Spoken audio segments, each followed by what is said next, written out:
بسم اللہ الرحمن الرحیم۔ السلام علیکم میرے پیارے ناظرین۔ قریش اصلاً کاروباری لوگ تھے، عموماً تجارت ہی کیا کرتے تھے۔ چنانچہ جب آپ صلی اللہ علیہ وآلہ وسلم 12 برس کی عمر کو پہنچے تو چچا ابو طالب نے تجارت کی غرض سے شام روانہ ہونے کی تیاری شروع کی۔ ان دنوں سفر بہت کٹھن اور پرخطر ہوا کرتے تھے، اس لیے ابو طالب حضور صلی اللہ علیہ وآلہ وسلم کو ساتھ لے کر نہیں جانا چاہتے تھے، مگر چہیتے بھتیجے نے بہت ضد کی اور آپ سے لپٹ گئے تو آخرکار ابو طالب نے آپ صلی اللہ علیہ وآلہ وسلم کی بات مان لی۔ چنانچہ آپ چچا کے ہمراہ تجارتی قافلے میں شامل ہو گئے اور سفر کرتے ہوئے شام کے جنوب میں واقع شہر بصرہ تک جا پہنچے۔ بصرہ میں یہ قافلہ ایک گرجا گھر کے قریب ٹھہرا۔ اس گرجے کے راہب کا نام بحیرہ تھا۔ اس نے جب آپ کو دیکھا تو ابو طالب کو بتایا کہ عیسائیوں کی مذہبی کتابوں میں پیغمبر کی پہچان کی جو معیاری نشانیاں درج ہیں وہ تمام کی تمام آپ کے 12 سالہ بھتیجے کے روشن چہرے پر نمایاں ہیں۔ بحیرہ کو اندیشہ تھا کہ شام کے فتنہ پرور یہودی نبوت کی ان واضح نشانیوں کو فوراً بھانپ لیں گے اور آپ کو نقصان پہنچانے کی کوشش کریں گے، اس لیے اس نے اہل قافلہ کو مشورہ دیا کہ محمد کو آگے نہ لے جایا جائے۔ ابو طالب نے صورتحال کی نزاکت کے پیش نظر راہب بحیرہ کا مشورہ تسلیم کر لیا۔ چنانچہ انہوں نے اپنا تجارتی سامان جلدی شام میں ہی فروخت کر دیا اور آپ کو لے کر مکہ لوٹ آئے۔ اس سفر میں حضور نے مناظر قدرت کا جی بھر کے مشاہدہ کیا، انسانی زندگی کے مختلف پہلوؤں پر سوچ بچار بھی کیا، اپنی فہم و فراست سے بہت سے لوگوں کو بھی متاثر کیا۔ اس کے بعد ابو طالب نے پھر کبھی تجارتی سفر کا ارادہ نہ کیا۔ ان کے پاس جو تھوڑا بہت سرمایہ موجود تھا بس اسی کے سہارے مکہ کے اندر رہتے ہوئے گزر بسر کرتے رہے۔ یہ سارا عرصہ آپ اپنے چچا ابو طالب کے ساتھ ہی رہے۔ آپ ان کی بکریاں چراتے اور گھریلو کام کاج میں ان کا ہاتھ بٹاتے تھے۔ پھر ابو طالب کی گھریلو زندگی مالی مشکلات کا شکار ہو چکی تھی۔ حضور صلی اللہ علیہ وآلہ وسلم اس وقت 25 برس کی عمر کو پہنچ چکے تھے۔ شام کے تجارتی سفر میں ناکامی کے باوجود آپ کے چچا چاہتے تھے کہ آپ اپنے چہیتے بھتیجے کے لیے غلہ بانی کی بجائے تجارت کی سہولتوں کا اہتمام کریں۔ اپنی اسی خواہش کی تکمیل کے لیے ابو طالب مناسب موقعوں کی تلاش میں رہتے تھے۔ انہی دنوں ایک بلند اخلاق دولت مند بیوہ خاتون حضرت خدیجہ مکہ میں رہتی تھی۔ رشتہ میں وہ حضور کی چچا زاد تھیں۔ ان کے انتہائی پاکیزہ کردار کی وجہ سے لوگ انہیں طاہرہ کے لقب سے یاد کرتے تھے۔ خدیجہ رضی اللہ تعالیٰ عنہا اپنے تجارتی کاروبار کے سلسلے میں جفاکش اور شریف لوگوں سے اجرت پر کام لیا کرتی تھیں۔ انہوں نے حضور صلی اللہ علیہ وآلہ وسلم کے اخلاق اور دیانت کے بارے میں بہت چرچے سن رکھے تھے، چنانچہ انہوں نے آپ کی دیانت اور اخلاق کی وجہ سے آپ کو بلا بھیجا اور کہا کہ اگر آپ میرا تجارتی سامان لے کر شام جائیں تو میں آپ کو اوروں سے کہیں زیادہ معاوضہ دوں گی۔ آپ صلی اللہ علیہ وآلہ وسلم نے اس اچھی کاروباری پیشکش کو قبول کر لیا۔ اس مقصد کے لیے حضرت خدیجہ رضی اللہ تعالیٰ عنہا نے اپنے تجارتی سامان کے ساتھ ساتھ اپنے ایک غلام میسرہ کو آپ کے ہمراہ کر دیا اور میسرہ سے کہا کہ ان کا حکم ایسے ماننا جیسے یہ تمہارے آقا ہوں اور ان کی کسی بات کو نہ ٹالنا۔ ادھر آپ کا قافلہ روانہ ہوا، ادھر آپ کے معجزات شروع ہو گئے۔ ایک بدلی نے آپ صلی اللہ علیہ وآلہ وسلم کے اوپر سایہ کر دیا، آپ کے ساتھ ساتھ چلنے لگی۔ جب شام میں داخل ہوئے تو بصرہ شہر کے بازار میں ایک درخت کے سائے میں اترے۔ یہ درخت ایک عیسائی راہب نستورہ کی خانقاہ کے سامنے تھا۔ اس راہب نے میسرہ کو دیکھا تو باہر نکل آیا۔ اسی وقت اس نے آپ صلی اللہ علیہ وآلہ وسلم کو بھی دیکھا۔ آپ اس درخت کے نیچے ٹھہرے ہوئے تھے۔ اس نے میسرہ سے دریافت کیا کہ یہ کون ہے؟ تو میسرہ نے کہا یہ ایک قریشی شخص ہے اور حرم والوں میں سے ہیں۔ راہب نے کہا اس درخت کے نیچے نبی کے علاوہ کوئی شخص نہیں بیٹھا، یعنی آج تک اللہ نے کسی عام شخص کو اس درخت کے نیچے بیٹھنے کا حکم ہی نہیں دیا تھا۔ پھر راہب نے دریافت کیا کیا ان کی آنکھوں میں سرخی بھی ہے؟ تو میسرہ نے جواب دیا کہ ہاں، وہ تو ہر وقت ان کی آنکھوں میں موجود رہتی ہے۔ تو نستورہ نے فوراً کہا پھر تو یقیناً یہ وہی ہیں۔ میسرہ نے جلدی سے پوچھا اس کا کیا مطلب ہے کہ یہ وہی ہیں؟ تو راہب نے کہا کہ یہ وہ آخری پیغمبر ہیں۔ کاش میں وہ زمانہ پا سکتا جب ان کو ظہور ملے گا، یعنی نبوت ملے گی۔ پھر وہ آپ کے پاس آیا، سر اور پاؤں پر بوسہ دیا اور بولا کہ میں آپ پر ایمان لاتا ہوں اور گواہی دیتا ہوں کہ آپ صلی اللہ علیہ وآلہ وسلم وہی ہیں جن کا ذکر اللہ تعالیٰ نے تورات میں فرمایا ہے۔ پھر اس نے کہا کہ میں نے آپ میں وہ تمام نشانیاں پا لی ہیں جو آخری پیغمبر کے بارے میں بتائی گئی ہیں، بس ایک نشانی دیکھنا باقی ہے کہ آپ اپنے کندھے سے کپڑا ہٹائیے۔ جب آپ صلی اللہ علیہ وآلہ وسلم نے کپڑا ہٹایا تو مہر نبوت جگمگانے لگی۔ یہ دیکھ کر اس نے اس پر بوسہ دیا اور کہا، میں گواہی دیتا ہوں کہ اللہ کے سوا کوئی معبود نہیں، اور گواہی دیتا ہوں کہ آپ اللہ کے پیغمبر ہیں۔ آپ کے بارے میں حضرت عیسیٰ ابن مریم نے خوشخبری دی تھی اور کہا تھا کہ میرے بعد اس درخت کے نیچے کوئی نہیں بیٹھے گا سوائے اس شخص کے جو کہ امی یعنی ان پڑھ، ہاشمی عربی اور مکی یعنی مکہ کے رہنے والے ہوں گے۔ قیامت میں حوض کوثر اور شفاعت والے ہوں گے۔ اس کے بعد آپ بصرہ کے بازار میں تشریف لے گئے۔ وہاں آپ صلی اللہ علیہ وآلہ وسلم نے اپنا تجارتی سامان فروخت کیا اور کچھ اشیاء بھی خریدیں۔ اسی دوران ایک شخص نے آپ سے جھگڑا کیا اور کہا کہ لات و عزا کی قسم کھاؤ، تو آپ نے جواب دیا کہ میں نے آج تک ان بتوں کی قسم نہیں کھائی ہے۔ یہ سن کر وہ چونک اٹھا، وہ بھی شاید کسی پرانی آسمانی کتاب کا عالم تھا۔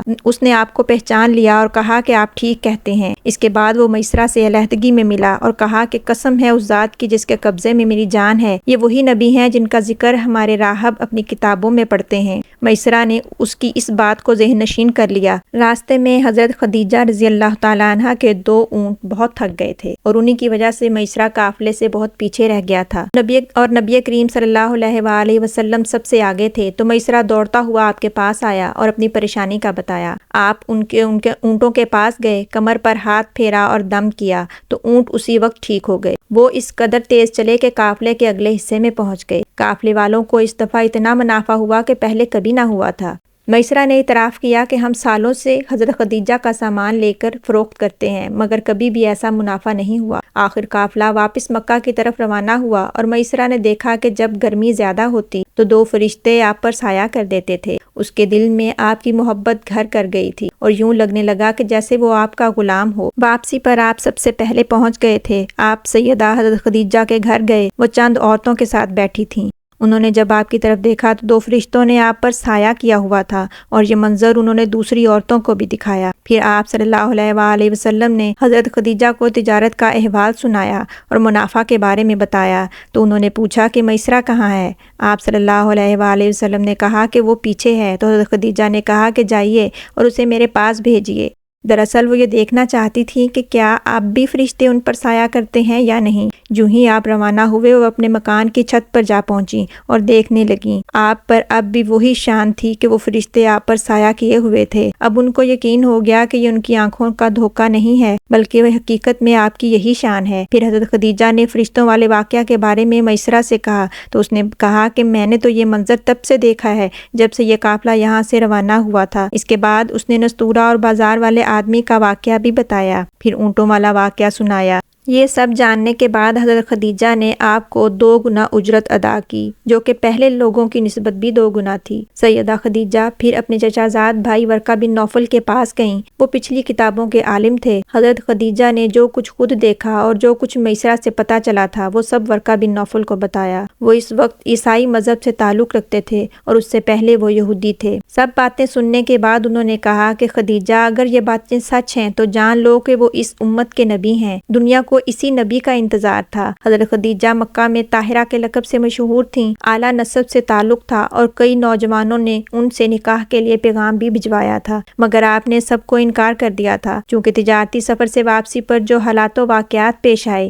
اس کی وجہ سے حضرت خدیجہ آپ سے بہت متاثر ہو چکی تھیں، لہٰذا انہوں نے نفیسہ نامی ایک خاتون کے ذریعے سے آپ کو پیغام بھجوایا۔ عیسیٰ نے آ کر آپ صلی اللہ علیہ وآلہ وسلم سے کہا کہ اگر کوئی دولت مند اور پاک باز خاتون خود آپ کو نکاح کا پیغام بھجوائے تو کیا آپ مان لیں گے؟ یہ سن کر آپ صلی اللہ علیہ وآلہ وسلم نے پوچھا کہ وہ کون ہیں؟ تو نفیسہ نے کہا کہ خدیجہ بن خویلد۔ آپ نے انہیں اجازت دے دی۔ نفیسہ نے یہ خبر خدیجہ رضی اللہ تعالیٰ عنہ کو دی۔ نکاح کے وقت حضرت خدیجہ کی عمر 40 برس جبکہ نبی پاک صلی اللہ علیہ وآلہ وسلم کی عمر صرف 25 برس تھی۔ جب آپ 35 سال کے ہوئے تو مکہ میں ایک زبردست سیلاب آیا اور حفاظتی بند ٹوٹنے کی وجہ سے کعبہ کی دیواروں میں شگاف پڑ گئے، لہٰذا اب خانہ کعبہ کی دیواروں کی دوبارہ تعمیر ہونا تھی۔ لوگوں نے پتھر جمع کرنا شروع کیے اور پھر کعبہ کی پرانی عمارت کو گرایا گیا اور دیواروں کو توڑنے کے بعد جب لوگ بنیادوں تک پہنچے تو وہاں لکھی ہوئی تحریر ملی۔ وہ تحریر سریانی زبان میں تھی، اس لیے اسے پڑھنے کے لیے ایک یہودی کو بلایا گیا۔ تحریر میں لکھا تھا کہ میں اللہ ہوں، مکہ کا مالک جس کو میں نے اس دن پیدا کیا جس دن زمین و آسمان کو پیدا کیا، جس دن میں نے سورج اور چاند بنائے، میں نے مکہ کو 7 فرشتوں سے گھیر دیا ہے۔ اس کی عظمت اس وقت تک ختم نہ ہوگی جب تک کہ اس کے دونوں طرف پہاڑ موجود ہیں۔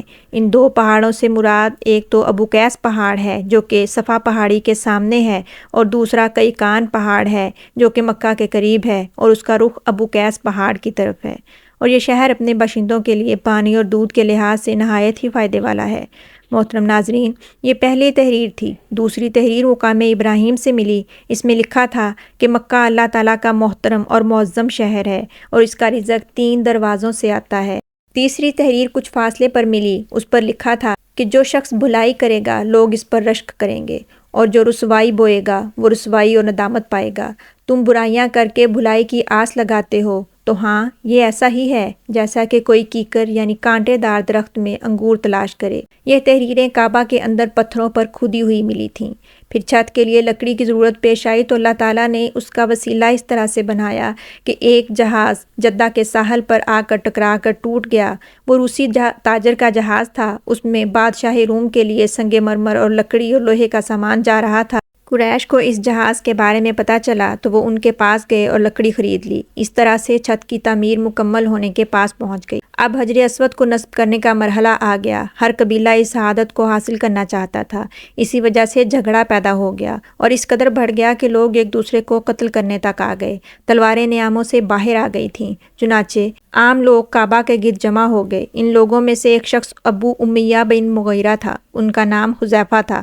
قریش کے تمام لوگوں میں سے یہ سب سے زیادہ عمر والا تھا۔ یہ ام المومنین سیدہ ام سلمہ کا باپ تھا۔ اس نے کہا کہ اے قریش کے لوگوں، اپنا جھگڑا ختم کرنے کے لیے تم یوں کرو کہ حرم کے صفا نامی دروازے سے جو شخص سب سے پہلے داخل ہو اس سے فیصلہ کروا لو۔ یہ تجویز سب کو پسند آئی۔ اللہ تعالیٰ کی قدرت ایسی تھی کہ اس دروازے سے آپ صلی اللہ علیہ وآلہ وسلم سب سے پہلے تشریف لائے۔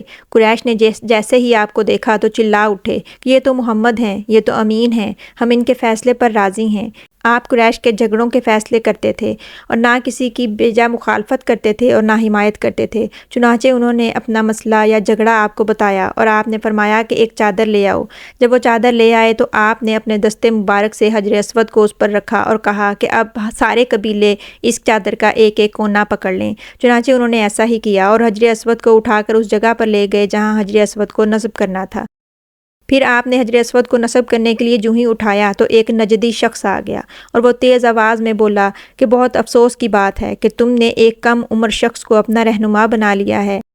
یاد رکھو یہ تم کو گروہوں میں تقسیم کر دے گا اور پارا پارا کر دے گا۔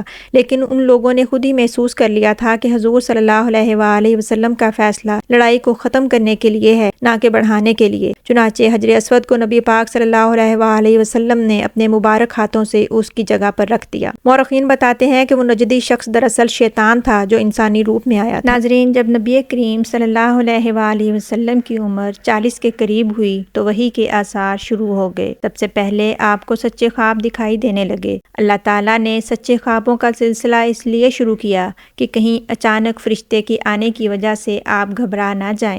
انہی دنوں میں آپ نے حضرت خدیجہ کو بتایا کہ میں جب تنہائی میں بیٹھتا ہوں تو مجھے آواز آتی ہے، اے محمد، اے محمد۔ ایک بار آپ نے فرمایا کہ مجھے ایک نور نظر آتا ہے۔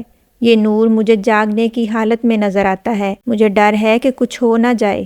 وحی کے نزول کو آسان بنانے کے لیے اللہ تعالیٰ نے فرشتے اسرافیل کو آپ کا ہمدم بنا دیا تھا۔ آپ ان کی موجودگی کو محسوس کرتے تھے مگر دیکھ نہیں پاتے تھے۔ اسی طرح سے آپ کو نبوت کی خوشخبریاں دی جانے لگیں۔ آپ کے دل میں اللہ تعالیٰ نے تنہائی کا شوق پیدا کر دیا تھا۔ آپ اپنا زیادہ وقت غار حرا میں گزارتے تھے اور عبادت میں مصروف رہتے تھے۔ پھر آخرکار وہ رات آ گئی جب اللہ تعالیٰ نے آپ کو نبوت اور رسالت عطا فرما دی۔ آپ کی نبوت کے ذریعے اس دنیا کے انسانوں پر ایک عظیم احسان فرمایا گیا۔ ناظرین، وہ 17 ربیع الاول کا دن تھا۔ بعض جگہ رمضان کا مہینہ بتایا جاتا ہے، جبکہ حضرت جبرائیل پہلی وحی لے کر آپ کی خدمت میں حاضر ہوئے تھے۔ وہ پیر کی صبح تھی اور پیر کے دن ہی آپ اس دنیا میں تشریف لائے تھے۔ آپ اس وقت سوئے ہوئے تھے جب پہلی وحی حضرت جبرائیل آپ کے پاس لے کر آئے۔ وحی کی ابتدائی آیات آپ کو پڑھائیں، پھر آپ گھر واپس آئے اور حضرت خدیجہ کو ساری صورتحال سے آگاہ کیا۔ یہ سب سن کر حضرت خدیجہ نے کہا کہ آپ کو مبارک ہو، پھر آپ صلی اللہ علیہ وآلہ وسلم کو اپنے ساتھ لے کر ورقہ بن نوفل کے پاس گئیں اور سارا واقعہ سنایا۔ ساری بات سننے کے بعد وہ پکار اٹھے، قدوس قدوس، یعنی قسم ہے اس ذات کی جس قبضے میں میری جان ہے، اگر خدیجہ یہ سچ ہے تو ان کے پاس جبرائیل آئے تھے جو حضرت موسیٰ کے پاس آیا کرتے تھے۔ محمد صلی اللہ علیہ وآلہ وسلم اس امت کے نبی ہیں، یہ اس بات پر یقین کر لیں۔ ورقہ بن نوفل نے کہا کہ کاش میں اس وقت تک زندہ رہتا جب آپ لوگوں کو اللہ کی طرف بلائیں گے اور وہ لوگ آپ کو جھٹلائیں گے، آپ صلی اللہ علیہ وآلہ وسلم پر ظلم کریں گے اور آپ کو یہاں سے نکال دیں گے۔ کاش میں اس وقت تک زندہ رہتا اور اس عظیم کام میں آپ کی ہر ممکن کوشش کرتا اور اللہ کی حمایت کرتا۔ چونکہ ورقہ بن نوفل نے آپ کی نبوت کی تصدیق کی تھی، اس لیے نبی کریم صلی اللہ علیہ وآلہ وسلم نے فرمایا کہ میں نے ان کو جنت میں دیکھا ہے اور ان کے جسم پر سرخ لباس تھا۔ ناظرین، اگر آپ کو یہ ویڈیو پسند آئے تو اس کو لائک کیجئے اور میرے چینل کو سبسکرائب کیجئے۔ شکریہ۔